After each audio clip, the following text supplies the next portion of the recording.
Thank you so much. I've prepared a few things to say to keep to time, so I will go through them in that way, I think. So I'd like to start to thank the homing team so much for the way you're placing home on the agenda and are keeping the discussion on home going. I think it's been truly inspiring for all of us who've been involved and you have invited in, and it helps us to see the continued relevance of home in the current context.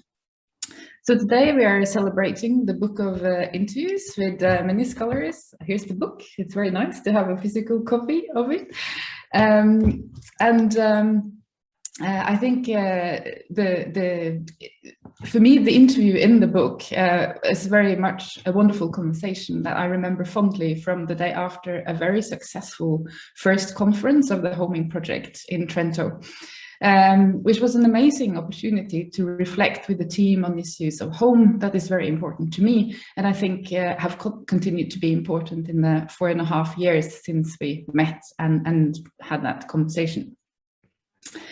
It feels like a long time since we met, but I think the significance of home has not dwindled. The book's title is Thinking Home on the Move, and I'll try to reflect based on the conversations I was involved in the book on the meaning and significance of home in the context of displacement resulting from conflict. One of the most striking aspects of the book is the first question you have asked to everyone you interviewed. What does home mean to you? The responses, first of all, signify the importance of our personal relationship to home, how deeply personal it is, and at the same time, how socially significant it therefore is. In our conversation in the book, I emphasized these aspects in relation to what is the meaning of home and the implications for how we conduct research on home. So first, in relation to what home is, we discussed two important dimensions in particular. First, what people do, and second, the multiscalarity of home as understood through constellations. Using home as a lens helped to feature ways in which people make their daily lives. For much of the work I did early on in my career, an important entry point to the interest in home was people's homemaking in displacement. I was simply interested in what people do. I tried to understand what enables the process of homemaking. And in the context of displacement in which I was working, it meant interrogating how politics enables people's ways of inhabiting a place. The ways in which people are allowed to go about their daily lives at the place of displacement becomes important. But many refugees cannot go about their daily lives due to restrictions on access to work, for example. I want to link this to some recent work at the Center for Development and Emergency Practice, CENDEP. Earlier in the year, my colleague Susanna Webb and the team working on shelter ran a learning day on mental health and shelter. And one important finding from the work was insights on the link between mental health and a functioning everyday life after displacement and disaster. Not accessing the facilities that make a functioning life was as important for mental health as the recovery from the experience of traumatic events before displacement. Maybe this is common sense, but the stress that can be caused by not having a proper place to live, not having access to clean water or schooling for your children, and other elements that constitute homemaking is an important mental health factor. Hence, there is a need for facilitating homemaking in displacement. How homemaking is facilitated in displacement is a deeply political matter then. So with my colleague Anita Fabos, I developed a framework for understanding home in protracted displacement. We came up with the notion of constellations, and through the constellations, we can see a home with different meanings depending on the angle from where you are positioned. Home is therefore multiscalar and consists of both those everyday acts, the culture and idea of home, and the bigger political and policy measures. In displacement, it is important to see home as always encompassing all these scales and dimensions. It helps us to understand home is understood by different people too. For example, if we look at the refugee regime, we can see that home has largely been associated with the nation state and the state that people fled from. Going home refers to the state from where you fled, but for most of us, the daily homemaking also plays a significant role in how we conceptualize home, and this should be taken as more significant in policies for forced migrants. So in the interviews, these discussions were related to the relevant empirical and methodological challenges that we may identify in researching home and migration. We discussed several themes, actually, which are reflected in the text in the book, but maybe just to emphasize 3 points here. The way we all have a personal relationship to home, the idea of home and the ideal of home, and the politics of home. As I said in the beginning, I find the book so interesting because reading all these personal reflections on what home is shows that home is a concept and phenomenon that everybody relates to. It is also in many ways, and at the general level, a shared experience, although this does not mean that everyone has a shared positive relationship to home. In our conversation in the book, we discussed an important empirical challenge related to home as a general phenomenon and the study of home. It concerns the risk of taking for granted what home is in our work. We often transfer and project our own idea of home on what people do and say. So, as we suggested in the book, we need to make sure that we have a critical and reflexive perspective on home. Home is a concept and an experience so close to us. It is hard to move away from that. So with Anita Fabos, I've tried to unpack our understanding of home as a step on the way to establish a more critical understanding of home. So a second but related challenge is about the normativity. Sometimes it is difficult to separate the ideal home, which people transmit to you in conversations, from how people practically do home. How do we go beyond those ideals in understanding what home means in a particular context for particular persons and experiences? Finally, another important aspect regards how we should relate what people say about home and what people do in their practices of home, making with bigger scale processes. A key methodological opportunity is understanding how to situate homes and people's narratives on home in wider contexts. This is not only about the background, but I try to understand how little stories interact with bigger history. This contextualization allows us to identify the ways in which history is made through the everyday. Here I would like to mention some of the work I've done lately, where I've learned from my colleague Elisa Ferrato, situating home in the feminist and critical geopolitical context where the intimate and the global comes together. Elisa's work on the population of Batir in the occupied Palestinian territories, who were, you can say, displaced in place with the land when the land was occupied in 1967. In becoming a UNESCO World Heritage Site, the Batiris have used their dwellings as a political and cultural tool that defines and further legitimizes their cultural and political identity. So finally then, and in conclusion to this little reflection, one of the key questions that the homing team and I reflected around during the conversation regarding how the studies on displacement can contribute to general studies on home. First, I think we can say, and maybe this has increased during the years since the interview was made, there is an increasingly shared uncertainty and precariousness in relation to home. Secondly, displaced and non-displaced alike can be seen to have many shared experiences through homemaking. So with these shared notions of home in mind, we could perhaps say that home can make it possible to move away from such a stark separation of mobile and non-mobile populations that tend to dominate scholarship and popular opinion today. In our conversation then lies one of the key answers to why home continues to be so important. It's a shared practice that people engage with regardless of whether they are displaced or not. It's in this context that Anita Fabos and I suggest that focusing on how people make home is key to stop the rather exclusionist focus on unachievable solutions for the many displaced people across the world. We see home as a very important entry point to solutions. So then, as a very final point, and to summarize how I have reflected on the book and the conversation we had in Trento in June 2017, home is deeply political matter, and I would like to encourage a continued discussion on the politics of enabling the making of home for different groups of both mobile and non-mobile people. I'll stop there. Thank you so much. Thank you very much, Catherine. I also realized that I forgot to introduce you, but I work on refugees and displacement, so it's really taken for granted for me who you are. But yes, so we had Professor Brun, who works, he's a professor at Oxford Brookes University and director of the Center for Development and Emergency Practice.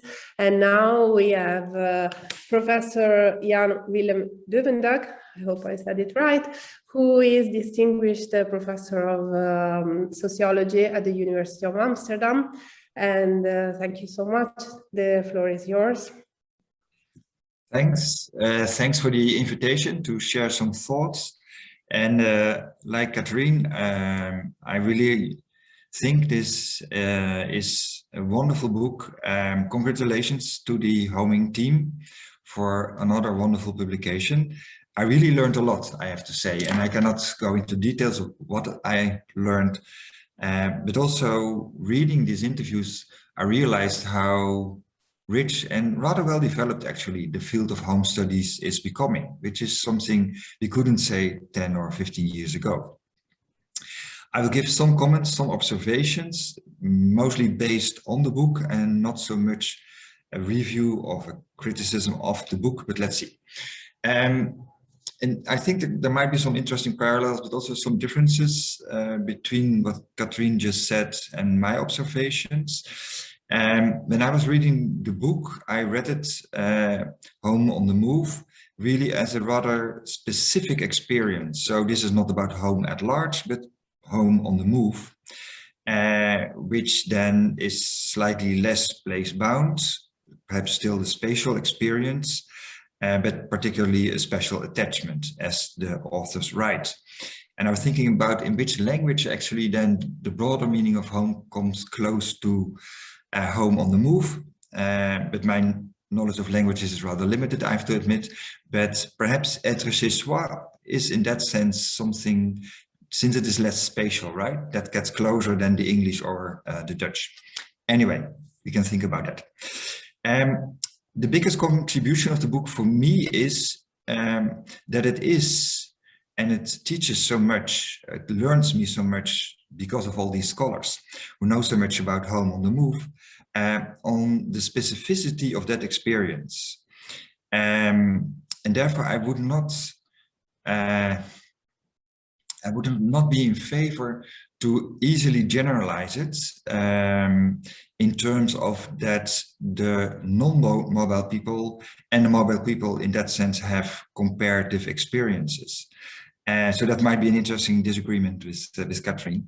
Although, of course, I do see similarities. I think the contribution of the book is that it shows the specificity of this kind of experience and homemaking practices.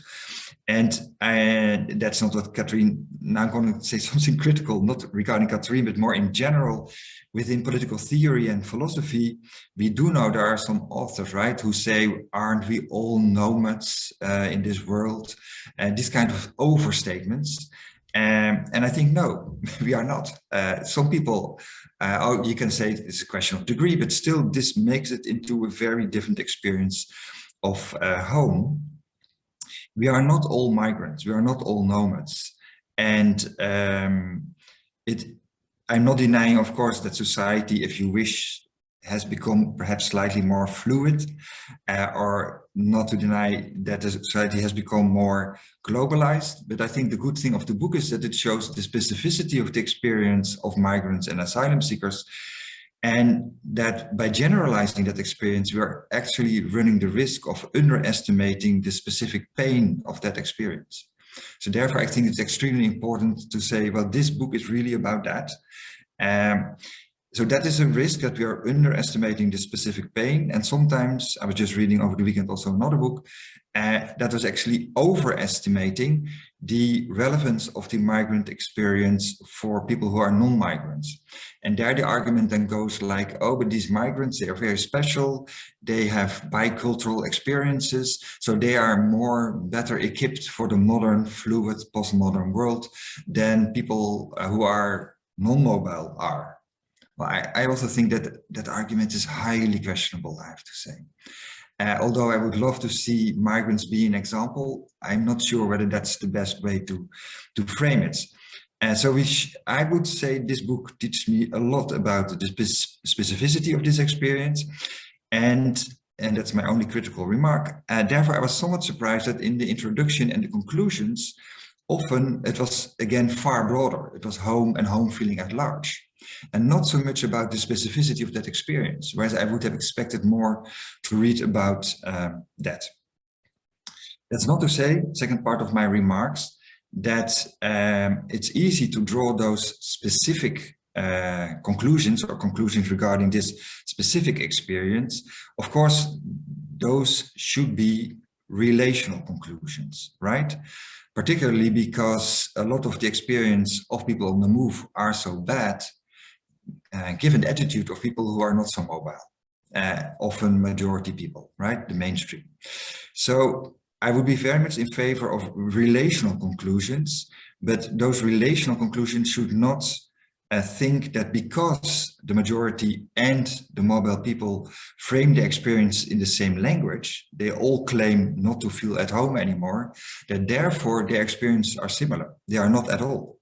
I mean, they use the same term, right? The majority say, we don't feel at home, we are strangers in our own country. And for migrants and asylum seekers, it's also very hard to feel at home, but for very different reasons. So I think it is good to develop the specificity of the experience of the majority and the people who are trying to make a home on the move by looking into both literatures. And I think the literature on diaspora, people on the move, as shown also in this interview book, already has quite developed. And more recently, I think, and that's also where I'm coming from these days, the literature based on the perspective of those who perceive themselves as natives is also developing as well. And clearly those are related, right? Because the politicization of the topic is in the relation between the established and the outsiders. So if I may, my last remarks, I just finished a book working on, entitled The Return of the Natives, or the Rise of Nativism in a couple of countries. There, it's all about home, right? It's very much about them feeling strangers in their own country. But there are two interesting things there that also can emphasize the specificity of home on the move. First of all, people who are on the move, of course, try to build their home, right? No disagreement about that. But they often don't feel entitled really to do that. They still feel guests in a country, whereas the native population, those who perceive themselves as natives, don't feel shy at all. They are angry that they cannot feel at home in their country anymore. And it's not only about that they want to feel at home, but they feel entitled to feel at home. They have the right to feel at home, right? And that's really makes it into a different kind of relationship, because clearly a privileged position, as was also in the book, but also they deny the same right for those who are constructing their home on the move, or those who have arrived in their country. And if you look into this nativist discourse on home, then there is something rather interesting that might help us also to understand the experience of home on the move, or the experience of those who are denied the right to be entitled to feel at home. Because actually the natives do not polarize so much themselves with foreigners, but with foreignness. So it is a very broad concept, those who are denied the right to feel at home, even including, as we see in many debates, right, in many countries, left-wing elites who are totally native, but nonetheless are portrayed as non-belonging because they are supporting migrants, they are in favor of multiculturalism, and so on. What we do see is that that group, the elite, as also in the anti-Semitic tropes, right? Those groups are perceived and are portrayed as cosmopolitan, unrooted, not at home, right? So this is a huge cluster of people actually, and not just migrants and asylum seekers, but they share that they are portrayed as not at home. but also not entitled to be at home because they betray their own population. So there you see that what is specific about this kind of experience of home can only be understood in relational terms. But relational means that those are experiences that are related but are not the same. And I don't think that we gain a lot by generalizing them, but being specific about each of these experiences and how these experiences are constitutive for each other. I think the book helps us a lot by thinking this through, but we can make a next step there. Thanks. Thank you so much for those comments that are also, I mean, they give food for thought and also some space for further discussion. And now I give the floor to Michele Lancione, who is a professor of economic and political geography at the Polytechnic of Turin. And thank you, Michele, the floor is yours. Thank you, Daniela. I want to thank Paolo for his generosity throughout the years. He has been always very, very generous with me and with my work, and I have learned a lot from his work and from the work of people like Daniela, Milena, Luis. And so thank you so much for making the book and also for having me. I'm glad in a sense that I'm coming third after Cathrine and Jan, because I think actually what I'm going to say connects with what they have said. What I'm taking from Cathrine is two questions, what home is, something that I found very inspiring in her work. And what I'm taking from Jan here, it's about the last comment that you make.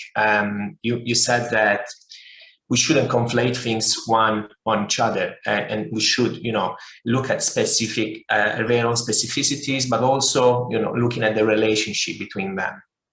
So in a sense, I want to go back to the question that Milena asked me when we met in Trento, and the question, as Cathrine reminded, was, what does home mean to you and to your work? And I'm just going to read what I said because it connects to the kind of intervention that I want to give today. So I said, home is where everything starts. We have the homeless because our idea of home includes the possibility of being without home. You can be at home, but you can also lose that home. That is what interests me about home, its impossibility. Home is never something that is safe, that is neat and clean. It is always something that is contested within and outside, something that is lost and reappropriated. And specifically this tension and politics of home that interests me. The fact that home in the West, under our current neoliberal paradigm, is always something that is founded upon the possibility of its negation. So you are never really at home because the threat of losing that home, the precarity that underpins home is always there. And I try to connect that to my long-term interest with homelessness, which I think speaks to many contributions in the book. So in the book and in my work, I argue that the problem with homelessness is that it's defined as the negation of home conceptually and practically. The less in the word homeless signals a lack, the absence of shelter, financial stability, ontological security, and so on. So home is supposed to be the opposite of this lack, a plenitude made of shelter, financial stability, and ontological security. And I believe we need to question this binary.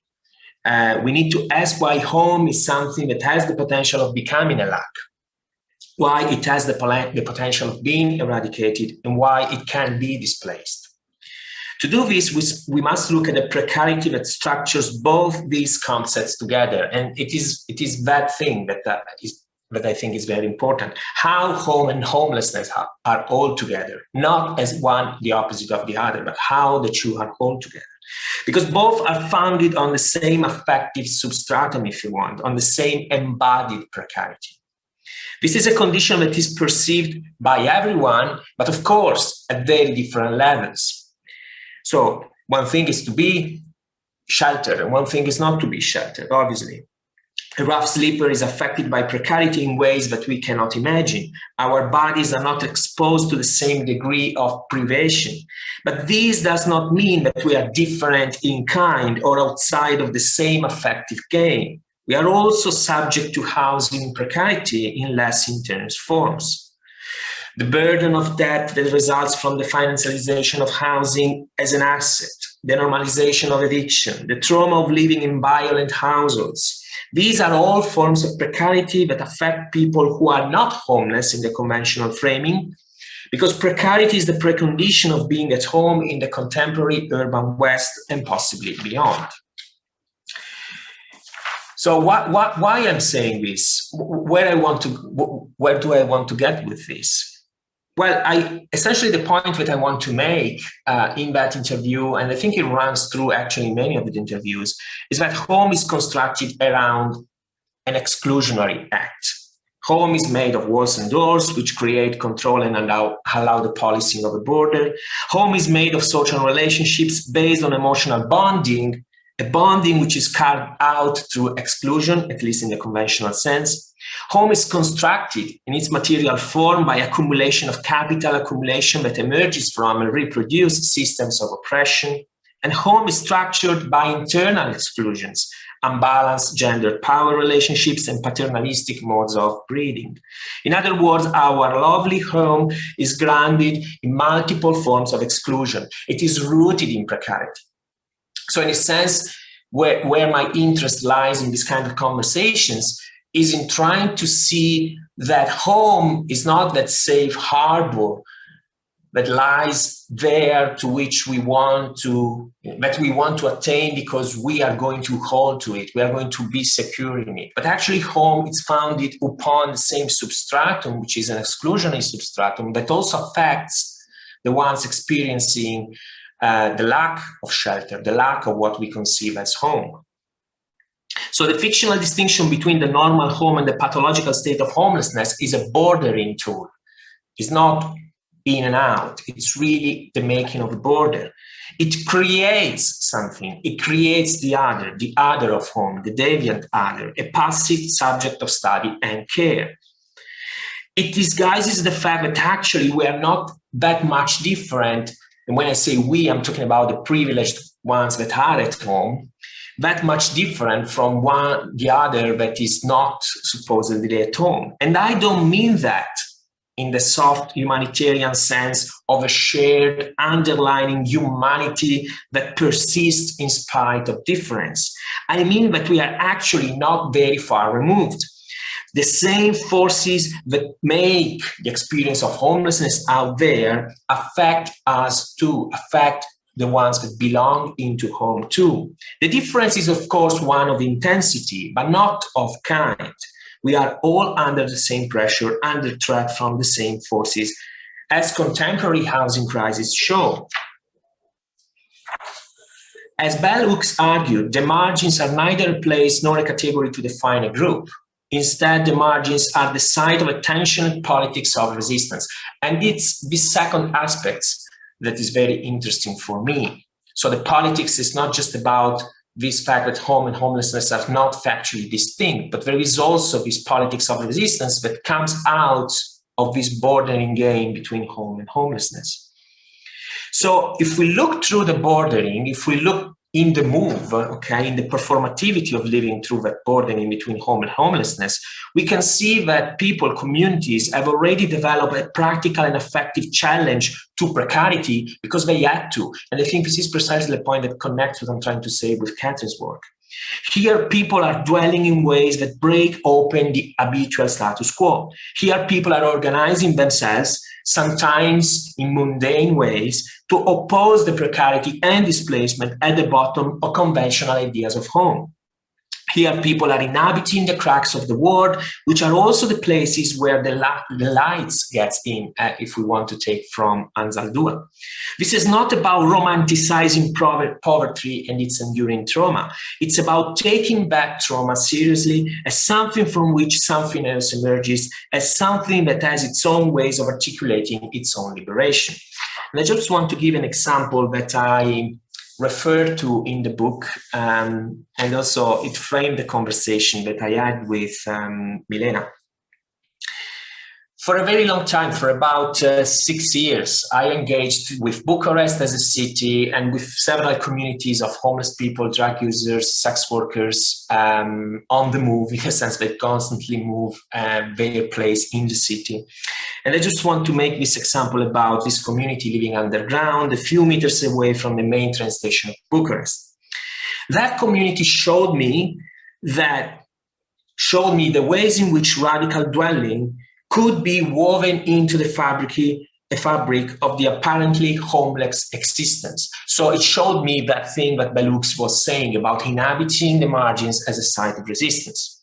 So this community lived in the tunnels of Bucharest's heating system, teleheating system, a space which they called casa, or home, without a shred of irony. This home was an assemblage of circulations. You had bodies, drugs, materials for recycling, which they sorted and sold in informal markets of the city. They were organized. They had electricity, light, a TV, stereo, a kitchen where they cook communal meals. 30 or 40 people lived together in this way underground for more than 20 years, carving out a resistant space in a world that did not have space for them. Conventional wisdom says that these people pose a problem to be solved. They need to be saved. The homeless need to be institutionalized. The drug users need to be curbed. The urban hustlers restrained. But in the underground, the radical affirmation of difference was possible. An alternative truth of home was proposed. There was a woman in the tunnel that said to me, as she washed the collective dishes 3 meters below the surface of the road, "It's a very good life here. We have food and warmth, and we have everything we need. No one is left behind to watch the others eating. We eat together. We are like a family." End quote. So this lively infrastructure of care, if you want, this broader assemblage of care, okay, points to something more profound, more radical than resilience. The community had rearranged the status quo to sustain lives led on their own terms. I met people who had lived in the tunnels for more than 15 years. They dreamt and loved there, fought and died there, harassed each other, but also cared for each other in ways that would have been impossible in one of the city's homeless shelters, which was the only solution that the city was offering to them. The community of Gara del Nord refused to fit and instead proposed a different kind of home. They dwelt in and through the margins via horizontal alliances. By taking this as a serious form of resistance, we can recognize the limitations of existing economies of homelessness and also of home, and challenge the precarities sitting at the heart of our idea of home. Essentially, and yet I just want to conclude on this point, our idea of home is just one possibility out of many, and it's very destructive possibility out of many. It is from that possibility, because of its exclusionary foundations, that most of our problems in terms of what we call homelessness arise.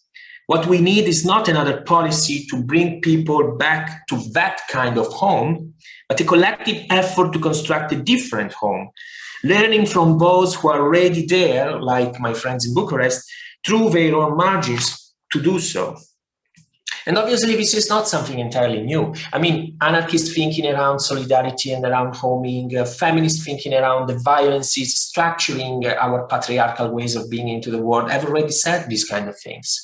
What I'm interested in doing is trying to connect in these discourses that have tried to separate the other of home as, you know, something that actually sits within home. The same violence structuring home is the violence structuring the bordering of home with its other. And obviously the experiences are very different, but the foundation is the same. So I just want to thank again all of you for the book, because I am taking a lot from all the ideas that are presented there.